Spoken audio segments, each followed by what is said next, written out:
بڑی پیاری حدیث بتا رہا ہوں. ایک حضور علیہ السلام کا دور تھا، اور اس دور کے اندر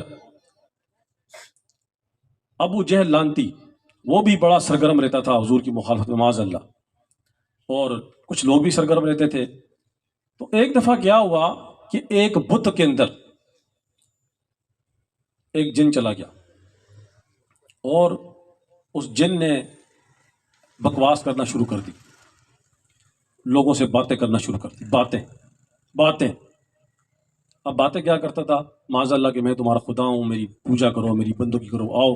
اب لوگ جب اس کی باتیں سنتے حیران ہوتے، یار بت باتیں کر رہا ہے. اب بڑی حیرانگی کی بات ہے نا، بت باتیں کرے گا، پتھر کا بنا ہوا بت. جب باتیں کرنے لگے گا لوگ جوک در جوک آنے لگ گئے، اور جب آنے لگ گئے تو یہ بات پھیلتے پھیلتے ابو جہل تک چلی گئی. ابو جہل بھی آیا، ابو جہل کے سامنے ہی بولنے لگا. ابو جہل نے کہا اچھا تو بولتا ہے؟ بولا ہاں بولتا ہوں. تو ہمارا سچا خدا ہے؟ بولا ہاں. بولا اگر یہی بات تو حضور علیہ السلام نے کر لے گا؟ بولا کر لوں گا. بولا پھر میں ان کو لے کر آ جاؤں؟ کہا لے کر آؤ. ابو جہل چلا گیا حضور علیہ السلام کے پاس، اور جا کر کھڑا ہو گیا. عرض کی اے محمد مصطفیٰ، اگر آپ اللہ کے سچے نبی ہو، واقعی ہو تو تھے الحمدللہ، تو کہا چلو میرے ساتھ، ہمارا بت تو باتیں کرتا ہے، آج میں آپ کو دکھاؤں ہمارا خدا بھی سچا ہے، معاذ اللہ. آؤ. حضور علیہ السلام کھڑے ہو گئے. بولا چلو. اب جب حضور علیہ السلام چل پڑے، جب بت کے پاس پہنچے، بت بھی سامنے، لوگ بھی کھڑے، سارے لوگ کھڑے. اب ابو جہل نے کہا ہاں جی اب آپ بولیں ہمارے وہ آ گئے نبی علیہ السلام جنہوں نے نبوت کا دعویٰ کیا ہوا ہے.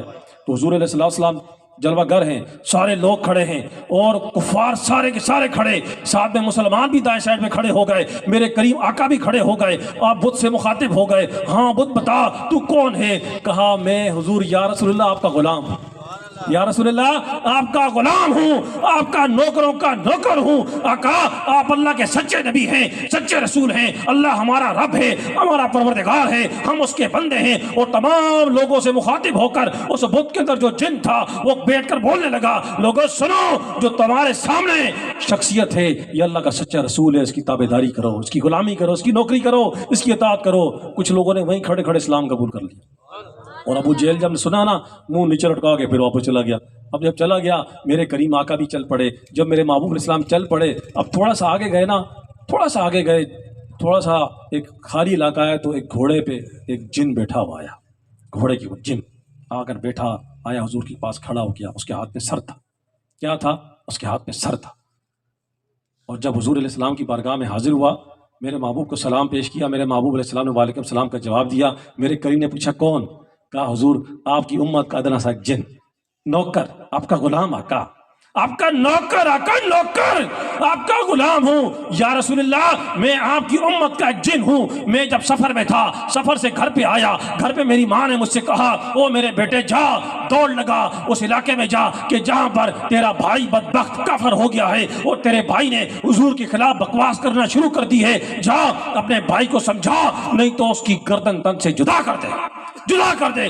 یا رسول اللہ میری ماں نے جب مجھ سے کہا، میں تھکا ہارا آیا تھا، سفر سے واپس آیا تھا، میں اسی ٹائم میں نے پرواز کی اور میں جا کر گیا اس بت کے پاس کھڑا ہو گیا. میں نے اپنے بھائی کا گربان پکڑا، اس کو باہر نکالا، اور میں نے بھائی کو بولا او بھائی تو میرا بھائی ہے، لیکن اگر تو حضور کا غلام ہے، اگر حضور کا غلام نہیں تو میرا بھائی نہیں، تو بھی دشمن میں بھی دشمن. اگر توبہ کرتا ہے تو ٹھیک ہے، نہیں تو میرے سے مقابلہ کر، میرے سے لڑ. اگر تو جیت گیا تو تو سکندر، میں جیتا تو میں سکندر. تو اس بھائی نے کہا میں تیرے سے مقابلہ کروں گا. آقا جب میرے سامنے کھڑا ہو گیا تلوار لے کے، تو حضور میں نے پھر دیر نہیں کی، میں نے دریغ نہیں کی، میں نے تلوار اٹھائی سے سرتن سے جدا کر دیا. یا رسول اللہ میرے سے پہلے ایک بت میں گھس کے وہ بکواس کر رہا تھا، لیکن آقا جب آپ تشریف فرما ہوئے تو اس وقت میرا بھائی نہیں، میں بول رہا تھا، میں عرضی کر رہا تھا. اور یا رسول اللہ یہ سر میرے بھائی کا ہے، آپ میری قربانی قبول کیجئے. میرے کریم نے آپ کو دعائیں دی اور وہاں سے روانہ کر دیا.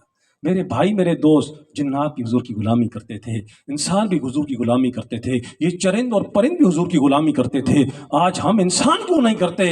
آج ہم انسان دیکھو، تھوڑے ارد گرد نظر دوڑاؤ، تھوڑا سا غور کرو. اور ایک بڑی پیاری بات بتا دوں آپ کو، یہ جو غلامی کرتے ہیں نا، حضور کی غلامی، اللہ ان کو بادشاہی عطا کرتا ہے. اللہ ان کو ابدی بادشاہی عطا کرتا ہے. ابدی بادشاہی پتہ ہے کس کو بولتے ہیں؟ مرنے کے بعد یہ بادشاہ رہتے ہیں.